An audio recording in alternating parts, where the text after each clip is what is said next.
Selamat pagi Bapak, Ibu, dan Saudari yang dikasihi oleh Tuhan Yesus Kristus. Shalom. Kiranya berkat Tuhan melimpah dalam hidup kita.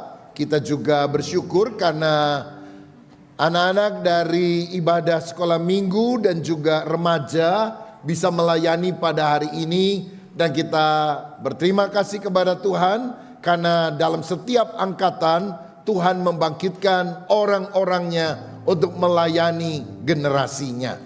Doakan juga nanti malam kira-kira 50 orang akan berangkat ke Holy Land, ke Mesir, ke Israel, ke Yordania. Kita berdoa supaya Tuhan pelihara, tidak ada mara bahaya, peperangan dan hal-hal yang tidak baik, tapi semuanya kembali ke Indonesia dalam ziarah dengan iman yang makin teguh kepada Yesus Kristus. Baik, hari ini saya akan menyampaikan firman dengan judul Yesus Tuhan, aku harus taat. Kisah Para Rasul pasal 9 ayat 3 sampai ayat yang ke-6 berbunyi demikian. Kisah Rasul pasal 9 ayat 3 sampai ayat yang ke-6.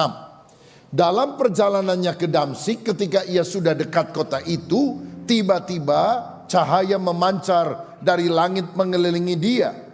Ia rebah ke tanah dan kedengaranlah olehnya suatu suara yang berkata kepadanya, Saulus, Saulus, mengapakah engkau menganiaya aku? Jawab Saulus, siapakah engkau Tuhan?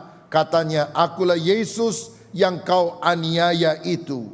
Ayat yang ke-6, tetapi bangunlah dan pergilah ke dalam kota, di sana akan dikatakan kepadamu apa yang harus kau perbuat. Amin.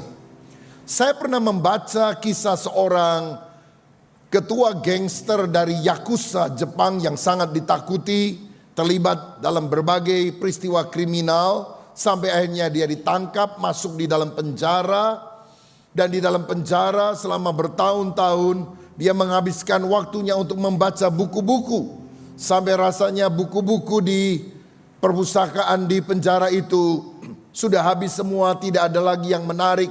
Dan yang terakhir dia lihat Alkitab yang tidak mau dia sentuh. Tapi kemudian dia mulai membaca Alkitab, dia baca acak saja dan dia temukan sebuah ayat dalam perjanjian lama yang berkata, mengapa kamu harus mati dengan cara demikian? Sebab Tuhan tidak menghendaki kematian orang fasik, tetapi menghendaki pertobatannya. Dan itulah yang membuat Tatsuya Shindo bertobat menerima Yesus, keluar dari penjara. Dia tidak mau lagi menjadi ketua daripada Yakuza, gangster yang sangat ditakuti di Jepang. Dia masuk sekolah Alkitab dan kemudian dia mendirikan persekutuan doa yang akhirnya menjadi gereja.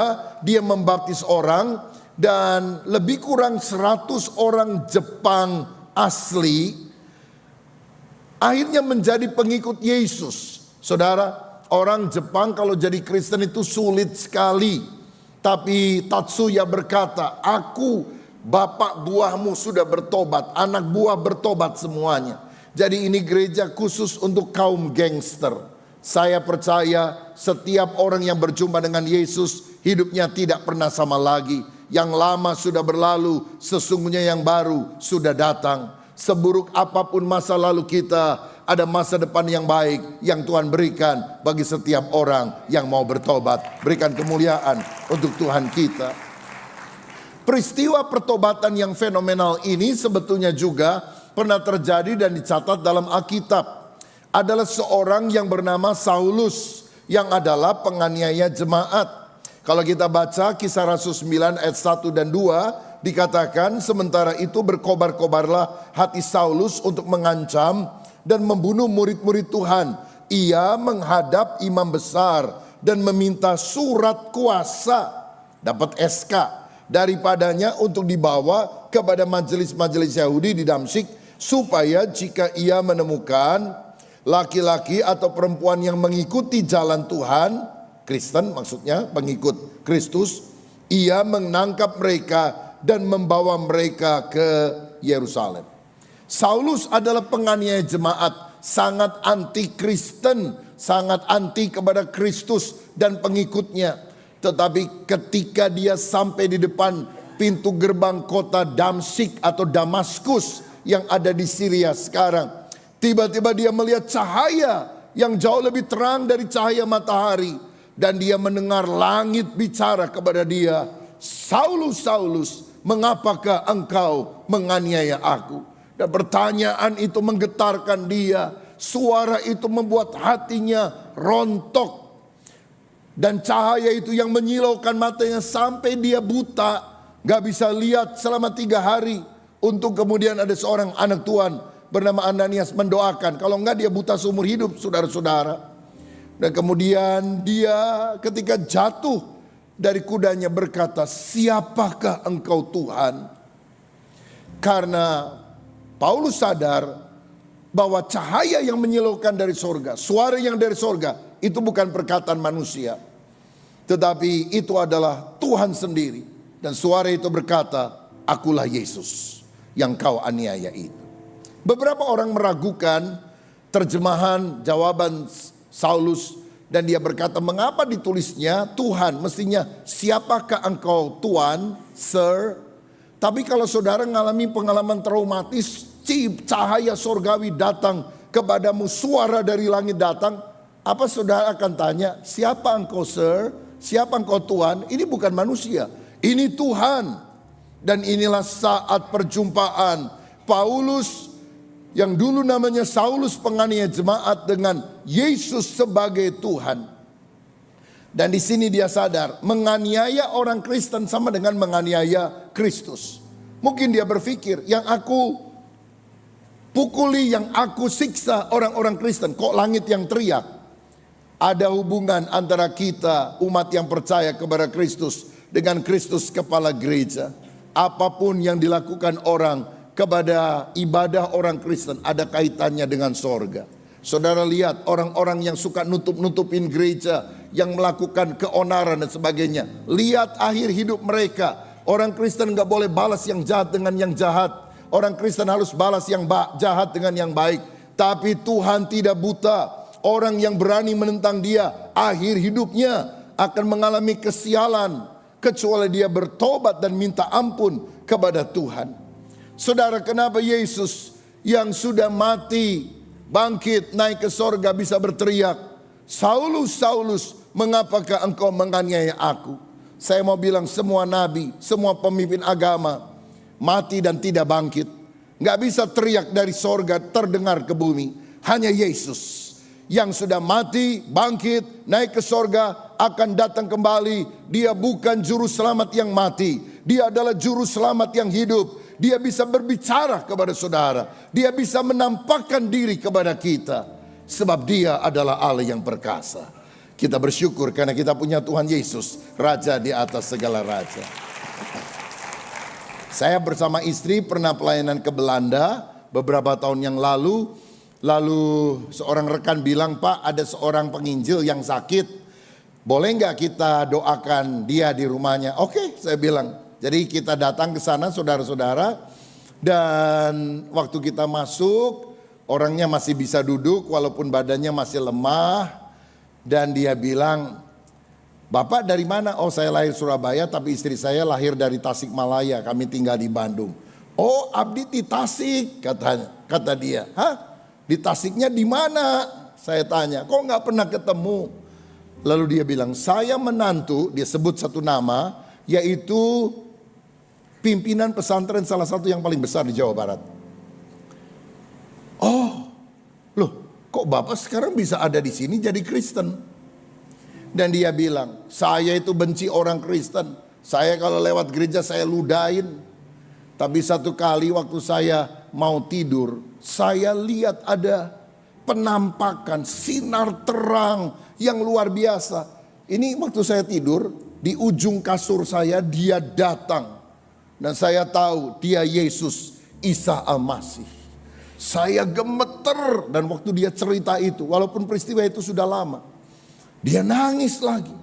Saya bisa didatangi oleh Tuhan Yesus. Tuhan Yesus seperti menyapa saya, mengulurkan tangan untuk saya menjadi anaknya.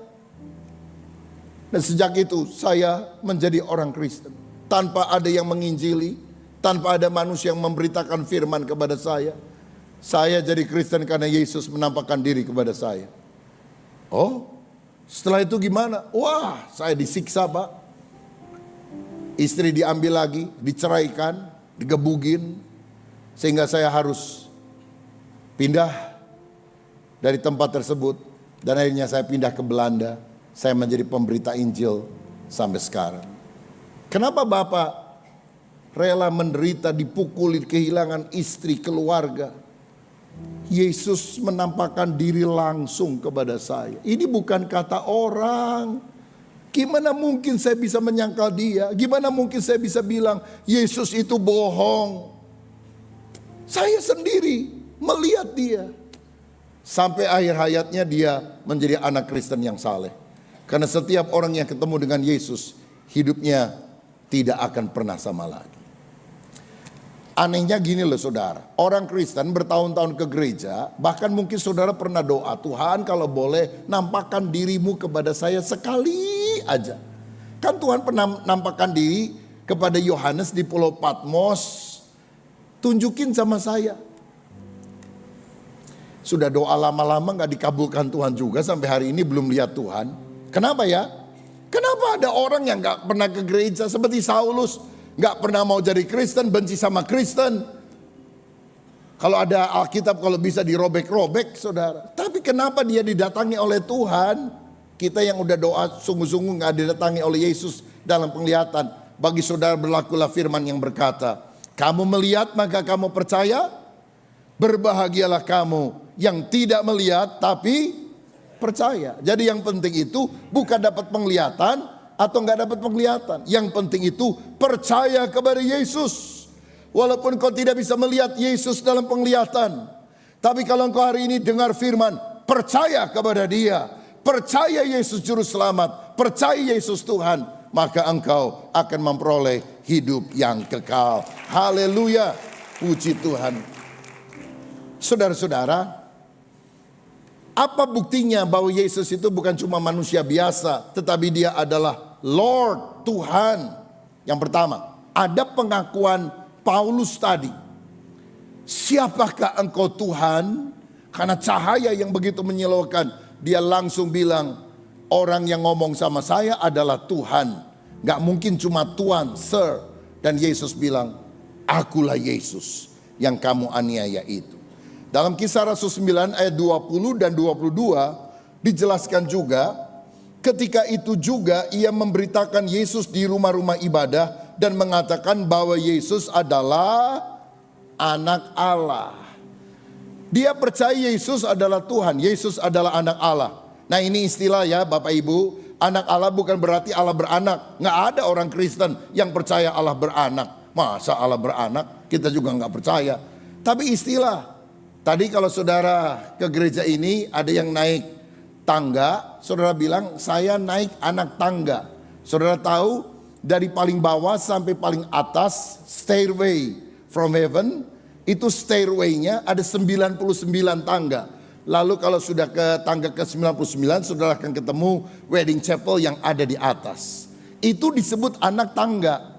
Tapi kita kan gak pernah tanya, oh anak tangga. Mana bapaknya, bapak tangga, mana ibunya, ibu tangga. Kan gak begitu saudara sekalian. Itu adalah istilah anak kunci. Bukan berarti bapak kunci kawin sama ibu kunci punya anak, anak kunci. Anak kunci adalah sesuatu yang cocok dengan gemboknya. Mengapa Yesus disebut anak Allah? Karena dia berasal dari Allah. Karena dia punya sifat seperti Allah. Karena dia adalah Allah. Makanya disebut anak Allah. Artinya Allah yang menjelma datang ke dunia menjadi manusia. Ayat 22, akan tetapi Saulus semakin besar pengaruhnya dan ia membingungkan orang-orang Yahudi yang tinggal di Damsyik karena ia membuktikan bahwa Yesus adalah Mesias. Yesus adalah Tuhan, Yesus adalah anak Allah, Yesus adalah Mesias. Mesias artinya yang diurapi untuk menjadi raja di atas segala raja, untuk menjadi juru selamat dunia. Itu adalah Yesus. Yang lain adalah pengakuan Thomas. Thomas pernah bilang gini, waktu teman-teman bilang, Yesus bangkit loh. Gak percaya saya, masa ada orang mati bangkit lagi. Sebelum aku melihat dengan mata kepala sendiri bekas luka Yesus, dan mencucukkan jariku pada lubang di mana Yesus pernah ditombak, aku nggak akan percaya. Beberapa hari kemudian, pada waktu murid sedang berkumpul di ruangan yang terkunci karena takut kepada orang Yahudi, tiba-tiba Yesus datang, jelek di tengah mereka. Nggak lewat pintu, langsung tembus tembok, karena itulah sifat dari tubuh kemuliaan. Set, langsung tembus tembok. Lalu pertama yang didatangi oleh Yesus adalah Thomas. Thomas, kamu kan bilang kamu baru percaya kalau aku melihat aku langsung. Sekarang aku datang kepadamu, cucukkanlah jarimu ke dalam bekas lukaku, dan janganlah kamu tidak percaya, tapi percayalah. Langsung Thomas sujud berlutut dan dia bilang apa? Dan dia bilang apa? Ya Tuhanku dan Allahku. Oh my Lord and my God. Ya Tuhanku dan Tuhanku. Ya Allahku dan Tuhanku. Jadi ini adalah pengakuan Thomas bahwa Yesus adalah Tuhan, bahwa Yesus adalah Allah. Apakah Yesus membantah? Oh enggak Thomas, aku bukan Allah, aku manusia biasa. Dia enggak pernah ngomong gitu. Dia menerima pengakuan itu karena memang Yesus adalah Tuhan dan Allah. Nah, ada yang enggak percaya. Dia bilang gini, Thomas itu ngomong kamu itu Tuhan, kamu itu Allah, karena kaget. Jadi waktu Yesus datang, plek, langsung dia teriak, oh my God. Kira-kira seperti itu, kaget dia. Loh nggak mungkin kaget lah, karena begitu Yesus datang, dia datangi dulu Thomas, lalu sudah ada pembicaraan. Thomas, kamu nggak percaya? Nih aku sudah datang. Nih cucukkan jari, kan dia buka dulu tuh, mungkin bekas luka di bagian perut. Nih lubang yang aku ditombak itu, kamu masukkan. Masa tiba-tiba Thomas bilang, oh my God. Ya, kaget, dijitak sama Tuhan, telat loh. Mestinya dari tadi, kagetnya. Udah diajak ngomong kaget. Karena ini memang benar-benar Thomas mengakui dia adalah Tuhan, dia adalah Allah. Dan Yesus menerima pengakuan itu. Ada murid lain namanya Yohanes. Yohanes 1 ayat 1-3. Dikatakan demikian. Pada mulanya adalah firman. Firman itu bersama-sama dengan Allah. Dan firman itu adalah Allah. Ayat 2. Ia pada mulanya bersama-sama dengan Allah. Segala sesuatu dijadikan oleh dia, dan tanpa dia tidak ada sesuatu pun yang telah jadi dari segala yang telah dijadikan. Pada mulanya adalah firman, kalam Allah, perkataan Allah. Firman itu bersama-sama dengan Allah. Dan firman itu adalah Allah. Kalau kita membedakan seakan-akan Yesus cuma ciptaan dan bukan Allah, maka itu berarti jangan-jangan Tuhan pernah nggak punya firman. Jangan-jangan Tuhan pernah bisu. Kan tidak demikian. Firman itu ya pribadi Allah sendiri. Kalau saudara belum kenal saya, saudara tinggal di luar kota, satu kali dapat nomor telepon dari seseorang, dan saudara kemudian menelepon saya, mungkin karena ada satu pertanyaan, mau mengundang atau apapun juga. Lalu kemudian saudara bilang, halo, apakah ini Pak Rubin Adi? Saya jawab apa? Ya benar, saya Pak Rubin Adi. Kan mestinya begitu. Gimana kalau saya jawab, halo, apakah ini Pak Rubin Adi? Wajah gak pernah lihat, cuma nelpon doang. Lalu saya bilang, bukan, ini perkataannya Pak Rubin Adi. Gimana menurut saudara? Benar gak jawaban saya? Kan wajah gak pernah lihat. Ini perkataan Pak Rubin Adi. Karena Rubin Adi itu kan bukan perkataannya saja, tapi ada tubuhnya, ada pikirannya dan sebagainya. Tapi kita semua tahu perkataan Rubin Adi adalah Rubin Adi itu sendiri. Kalau firman disebut, kalau Yesus disebut firman, maka dia perkataan Allah yang juga adalah pribadi Allah. Lalu ayat 3, dia pencipta segala sesuatu. Siapa yang bisa menciptakan kalau bukan Allah? Dan Yesus bilang, segala sesuatu diciptakan oleh dia, berarti dia adalah Allah. Ayat 14, dia menjadi manusia. Saudara, Allah itu kan maha kuasa. Kalau dia mau, apakah Allah bisa jadi kuda? Apakah Allah bisa jadi monyet? Apakah Allah bisa jadi kambing? Tentu bisa. Apakah Allah bisa berubah jadi buku? Turun dari sorga, datang ke bumi jadi buku? Bisa atau tidak? Bisa. Tapi mengapa Allah tidak jadi kuda, kambing dan sebagainya. Dia jadi manusia karena yang akan diselamatkannya adalah manusia itu sendiri. Ini pengakuan Yohanes bahwa Yesus adalah Tuhan. Saudara-saudara, tapi mungkin yang paling penting adalah pengakuan Yesus tentang dirinya sendiri. Dalam Yohanes 10 ayat 30 Yesus berkata, "Aku dan Bapa adalah satu." Dan mendengar itu orang Yahudi mau merajam dia dengan batu.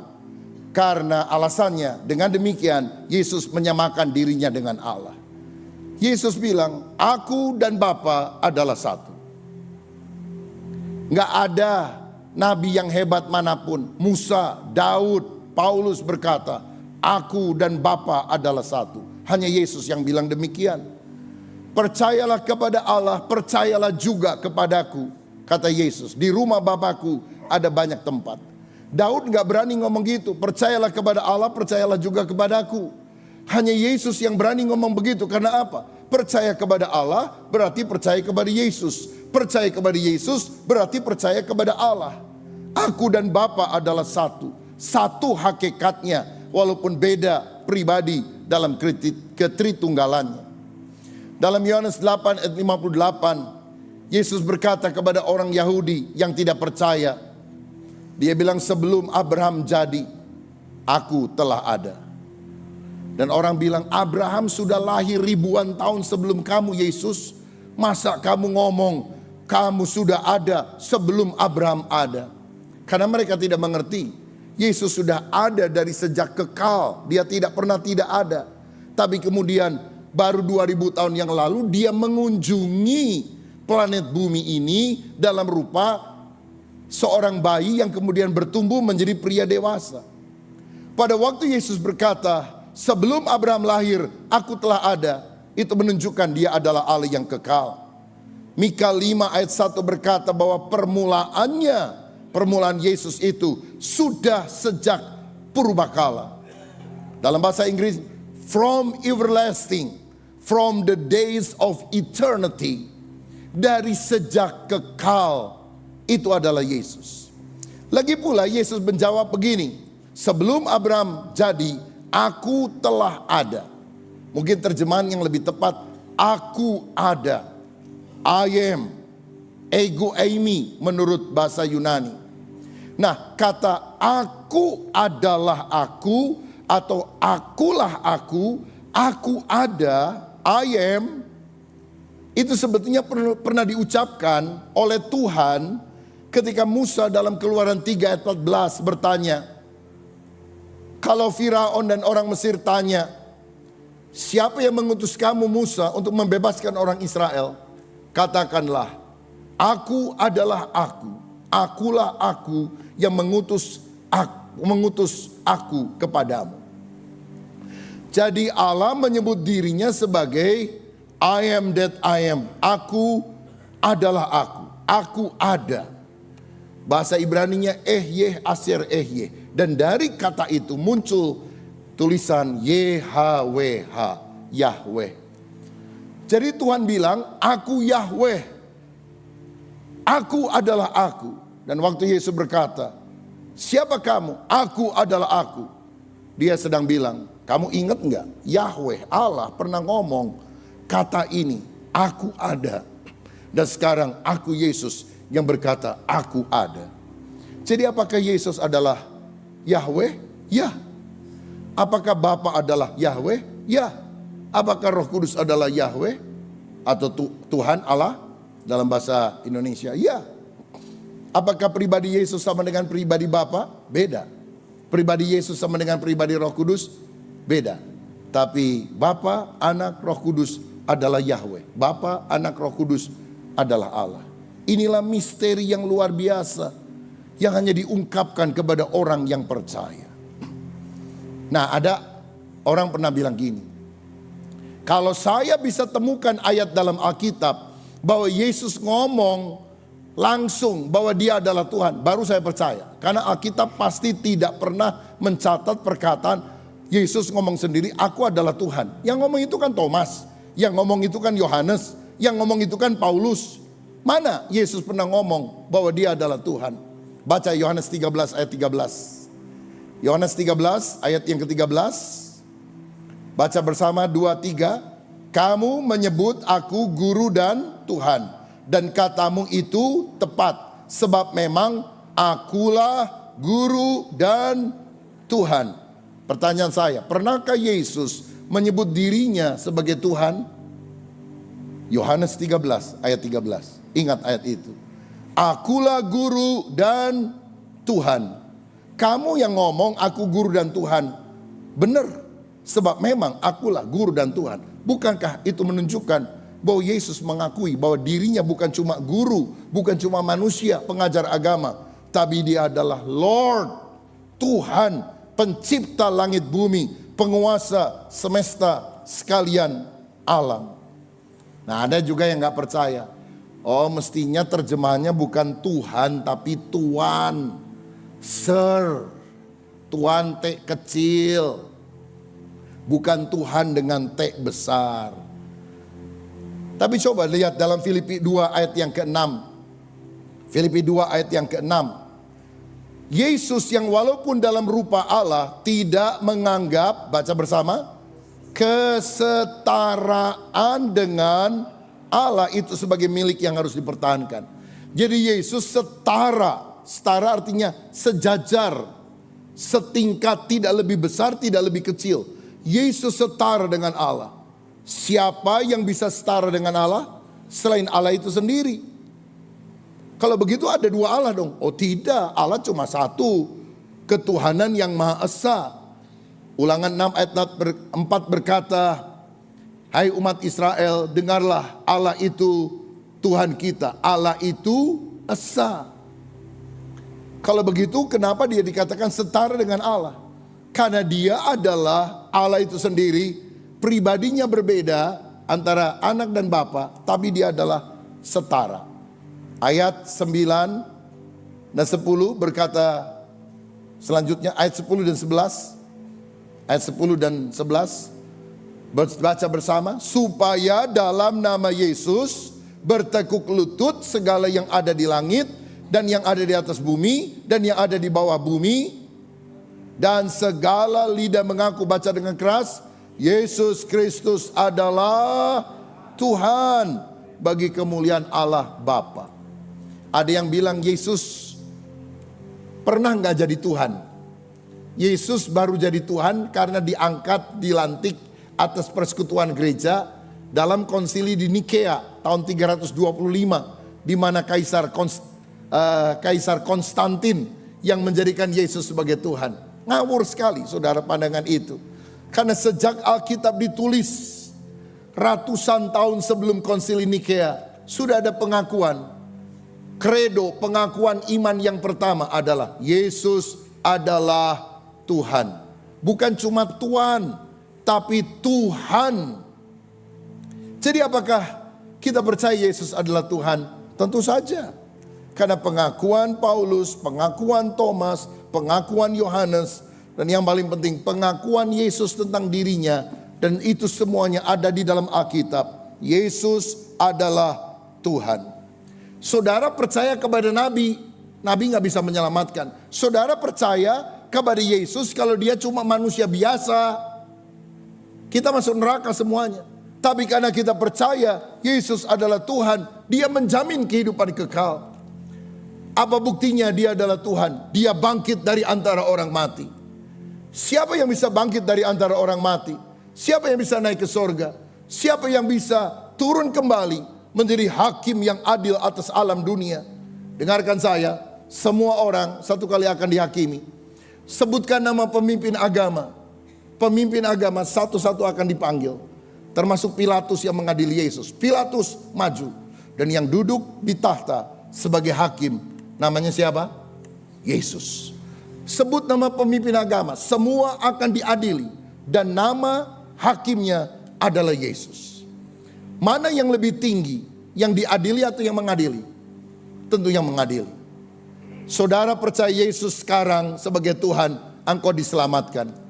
Tapi kalau enggak percaya kepada Yesus, enggak apa-apa. Satu kali semua lidah akan mengaku Yesus adalah Tuhan. Semua lutut akan bertelut. Tapi kalau engkau baru mengakui kelak waktu Yesus datang, penghukuman api neraka akan saudara alami. Karena itu hari ini bertobatlah, bukalah hatimu, percayalah Yesus. Karena dia bukan cuma guru, pemimpin agama, dia adalah Tuhan, dia adalah Allah, dia raja di atas segala raja. Karena itulah kita percaya kepadanya.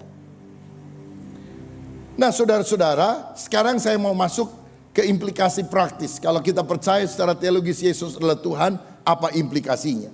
Orang yang mengakui ketuhanan Yesus tidak lagi hidup menurut kemauannya sendiri, tapi menurut kemauan Tuhan. Lihat ayat yang ke-6 dari Kisah Rasul pasal 9 tadi. Dikatakan demikian, tetapi bangunlah dan pergilah ke dalam kota, di sana akan dikatakan kepadamu apa yang harus kau perbuat. Paulus masuk ke kota Damsyik untuk apa? Membinasakan orang Kristen.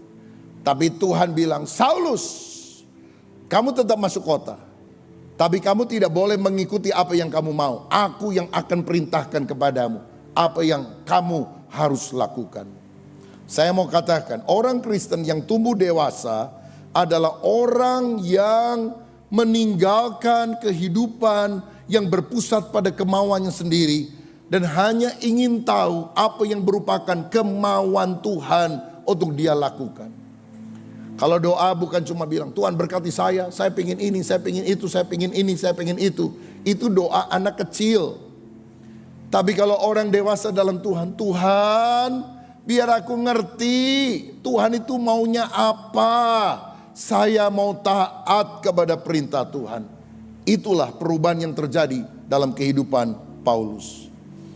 Dalam Kisah Rasul 26, Paulus menceritakan pengalaman pertobatannya kepada Raja Agripa, dan dia berkata demikian di ayat 14. Kami semua rebah ke tanah dan aku mendengar suara yang mengatakan kepadaku dalam bahasa Ibrani, Saulus, Saulus, mengapakah engkau menganiaya aku?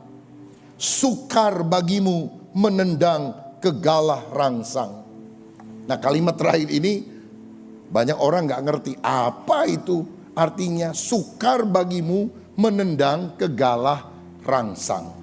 Saya mau jelaskan. Kata galah rangsang berasal dari kata Yunani kentron. Itu adalah kayu atau tongkat besi yang ujungnya runcing, yang biasanya dikenakan pada bagian depan daripada pedati atau bagian belakang daripada lembu yang sedang mengirik sawah. Jadi kalau sapi itu saudara sedang mengirik sawah, kadang-kadang kan ada sapi liar juga. Dia gak mau maju, maunya mundur. Dia gak mau taat, dia mau ke kiri, mau ke kanan. Dan dia suka nyepak-nyepak ke belakang. Kalau ada tuannya di belakang kan nanti takut kesepak begitu. Lalu dia kasih dulu kayu yang ujungnya lancip atau bahkan dikasih besi, saudara-saudara. Jadi setiap kali dia tendang, dia kesakitan sendiri. Jadi Tuhan ngomong gini sama Saulus, sulit bagimu untuk menendang kegalah rangsang. Aku ini Tuanmu. Kamu itu sapi yang harus membajak sawah. Kalau kamu gak taat, kamu nendang-nendang ke belakang, aku gak akan sakit. Kamu kena galah rangsangnya. Kamu justru akan nyeri sendiri. Sia-sia melawan aku, kata Tuhan. Itu intinya saudara-saudara. Saudara pernah dengarkan Yesus bilang, belajarlah kepadaku, aku lemah lembut, rendah hati, jiwamu mendapatkan ketenangan. Sebab kuk yang kupasang itu ringan. Kuk itu apa? Saudara-saudara, kuk itu adalah kayu yang ditaruh di lehernya sapi yang satu dan sapi yang kedua. Karena orang pada waktu dulu membajak sawah itu biasanya dengan sepasang sapi.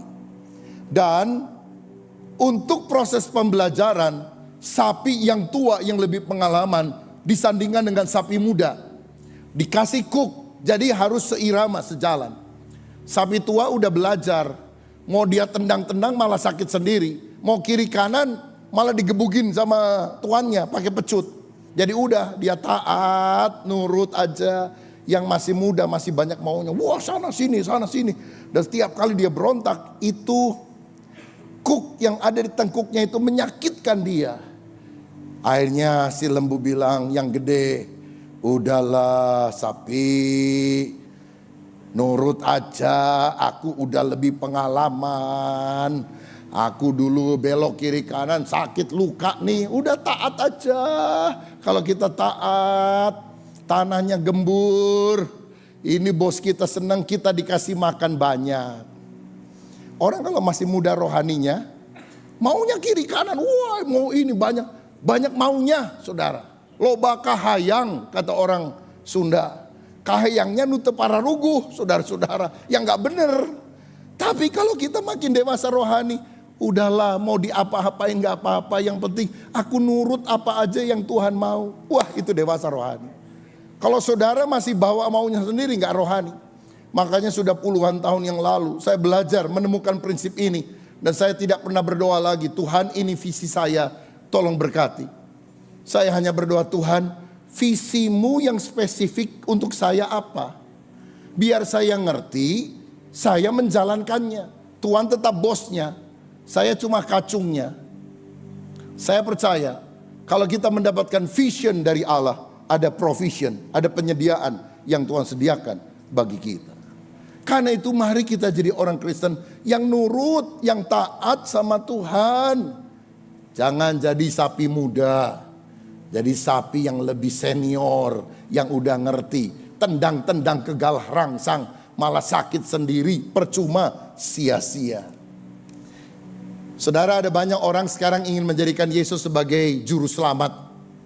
Yang memberikan polis asuransi tahan kebakaran di api neraka sampai selama-lamanya.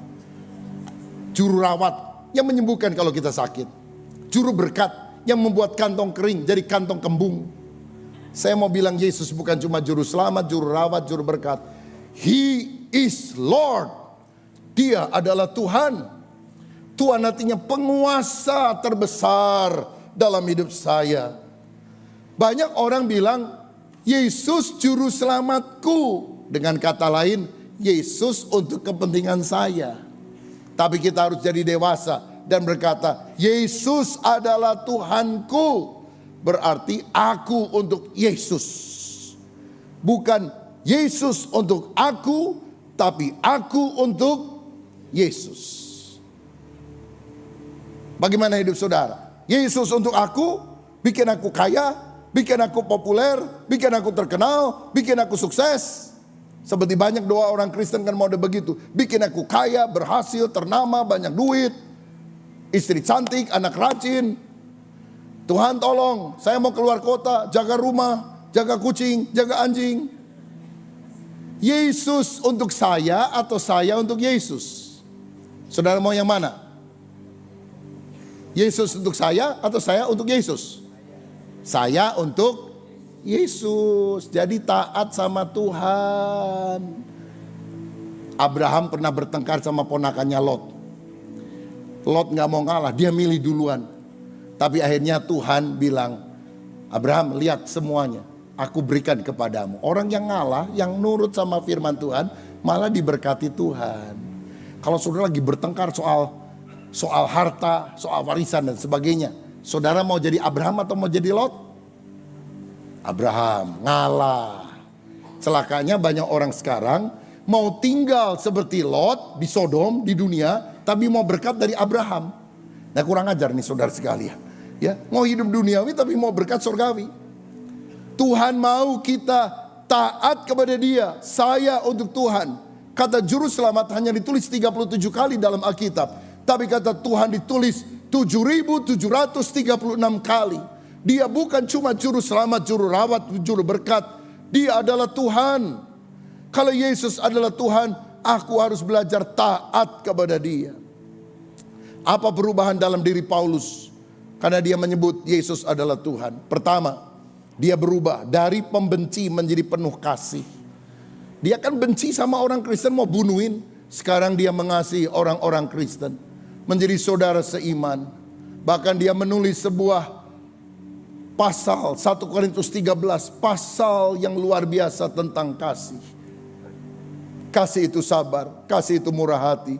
Ia tidak cemburu, ia tidak memegahkan diri, ia tidak sombong. Kasih tidak berkesudahan.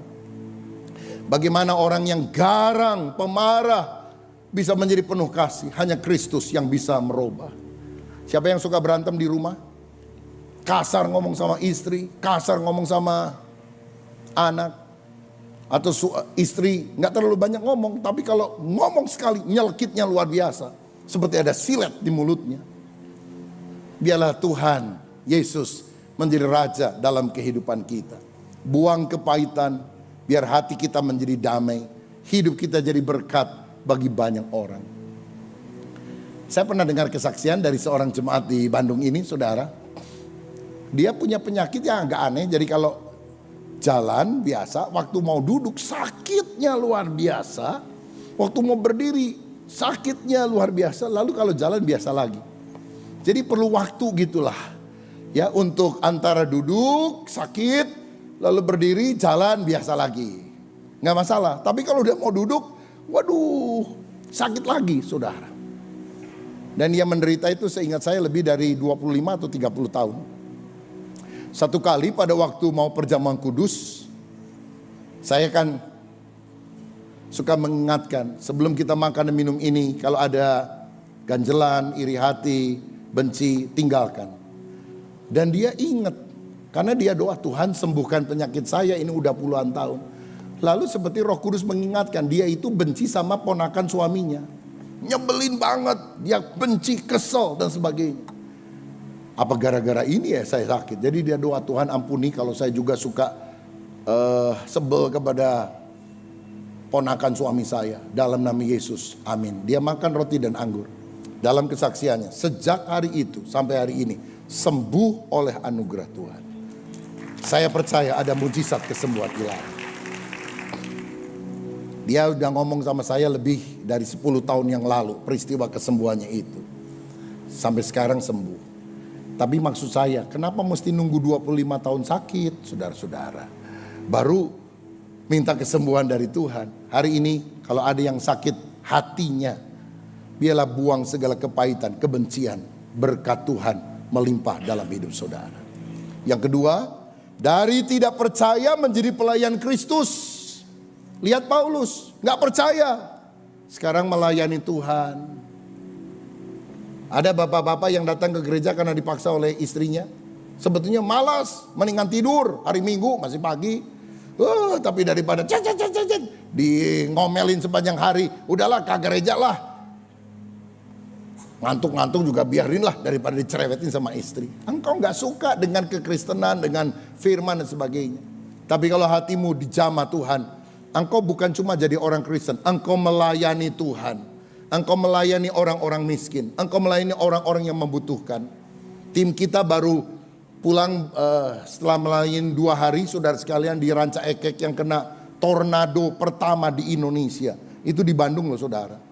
Kita hanya berdoa, Tuhan, tiupan tornado rohani biarlah terjadi juga mulai dari Bandung sampai ke seluruh Indonesia. Dan mereka melayani, banyak trauma healing yang harus mereka lakukan kepada anak-anak kecil dan sebagainya. Apa untungnya? Nggak ada untung. Kita kasih makanan, kita kasih apa? Hanya karena kita mengasihi jiwa-jiwa. Karena kita adalah sesama bangsa Indonesia, sesama umat manusia. Maukah saudara melayani Tuhan dengan segenap hati? Jangan menendang ke galah rangsang, jangan menolak, jangan gak taat. Percuma. Papa saya, Pendeta Julius Ishak kan pernah cerita. Dia itu dulu asisten akuntan di 5 perusahaan besar di Surabaya. Dipanggil jadi hamba Tuhan, gak pernah mau. Mama saya menolak, gak mau jadi pendeta. Dulu waktu kawin juga gak ada perjanjian kan. Kamu jadi pendeta, nah saya jadi istri pendeta, gak mau. Saudara sakit, sembuh sakit lagi. Yang ketiga kali dokter bilang, ini kanker hati, sirosis. Sekali lagi kumat, mati. Dan itu yang menyebabkan papa saya bilang, ya udah Tuhan, saya datanglah ke kota kecil di Tasikmalaya, dekat Gunung Galunggung, daerah DITII dulu saudara. Meninggalkan 5 perusahaan dan dia melayani Tuhan. Sampai hari ini dipeliharakan oleh Tuhan. Saya percaya Tuhan yang memanggil adalah Allah yang setia. Haleluya, puji Tuhan. Dari gak percaya, gak mau taat, menjadi pelayan Kristus. Saya lulus SMA, mau masuk fakultas kedokteran atau sastra Inggris. Saya sudah daftar, ikut ujian, diterima, nama saya ada di koran. Saya ambil koran, saya bersujud di kamar tidur saya. Tuhan terima kasih saya udah diterima. Tiba-tiba ada seperti panggilan Tuhan di hati saya. Tinggalkan cita-citamu, masuk sekolah Alkitab, layani aku. Saya nggak mau, saudara sekalian. Saya nggak mau jadi pendeta. Saya mau jadi pengusaha atau jadi dokter atau jadi orang profesional. Ya melayani Tuhan oke lah, nyumbang untuk gereja oke lah. Tapi saya nggak mau jadi pendeta. Tapi sejak hari itu kegelisahan luar biasa ada dalam hati saya. Berminggu-minggu makan tidak enak, tidur tidak nyenyak. Lagi makan tidak bisa tidur, lagi tidur tidak bisa makan, saudara-saudara. Dan akhirnya saya pikir daripada saya bertengkar sama Tuhan, kan gak mungkin Tuhan kalah. Pasti saya kalah, daripada babak belur udahlah nyerah saja Tuhan saja. Tuhan bilang sulit bagimu menendang galah rangsang. Sekarang Tuhan percayakan saya untuk melayani. Dan saya bersyukur untuk panggilan pelayanan Tuhan. Saya tidak pernah menyesal. Karena Tuhan itu baik. Betapa indahnya kita bisa melayani Tuhan. Hari ini saya khotbah di Bandung. Berkhotbah kepada ribuan orang. Tapi besok malam saya terbang ke pegunungan Papua. Ke Wamena. Yang masih ada orang-orang pakai koteka di sana. Saya mau kunjungi orang-orang jemaat GBI yang ada di kampung-kampung, di desa-desa. Kalau udah ke sana saudara-saudara biasanya bawa banyak amplop. Oh pagi berkat gitu saudara. Kita menabur saja. Kalau enggak minta nomor akunnya lah kita kirim. Dan gereja kita harus menjadi berkat bagi banyak orang. Itulah panggilan. Apa sih untungnya? Sukacita di hati lebih daripada uang yang bisa kita berikan. Atau uang yang kita miliki. Dan yang terakhir yang ketiga. Dari mementingkan diri jadi suka memberi. Orang yang ketemu Yesus sebagai Tuhan. Hidupnya menguntungkan kerajaan Allah. Paulus itu bukan full timer. Paulus itu adalah seorang tent maker, pembuat tenda. Tapi hasilnya dia gunakan untuk mendukung pelayanan. Dia juga menyumbang jemaat yang ada di Yerusalem. Dia memotivasi orang-orang juga untuk memberi persembahan. Dalam Kisah Para Rasul 20 ayat 35. Dia mengutip perkataan Yesus, terlebih bahagia memberi daripada menerima. Orang yang lahir baru dari pelit jadi generous, murah hati seperti Sakius. Dulu ambil untuk keuntungan diri, sekarang setengah harta kuberikan kepada orang lain. Martin Luther, reformator dari Jerman pernah berkata, bertobat itu pertama membuka hati, yang kedua membuka dompet. Karena di mana hartamu berada, di situ hatimu berada. Oh, ada banyak orang Kristen.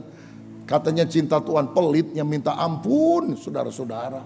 Kuserahkan hidupku, tapi dompetku pegang erat-erat. Kenapa ini terjadi? Mungkin pada waktu baptisan, orangnya yang dibaptis, tapi dompet dia titip sama orang lain. Sehingga dompetnya tidak bertobat. Kita harap baptisan bulan depan, dibaptis sama dompet-dompetnya. Supaya dompetnya juga bertobat, saudara-saudara. Haleluya. Saudara, Paulus juga yang mengajarkan prinsip menabur dan menuai. Dalam setiap berkat ada roti untuk dimakan, tapi ada benih untuk ditabur. Alkitab mengajarkan bawalah persembahan persepuluhan ke dalam rumah perbendaharaan supaya ada persediaan makanan di rumahku. Kalau kita mengembalikan perpuluhan, Tuhan janji tingkap langit dibuka, berkat akan dicurahkan.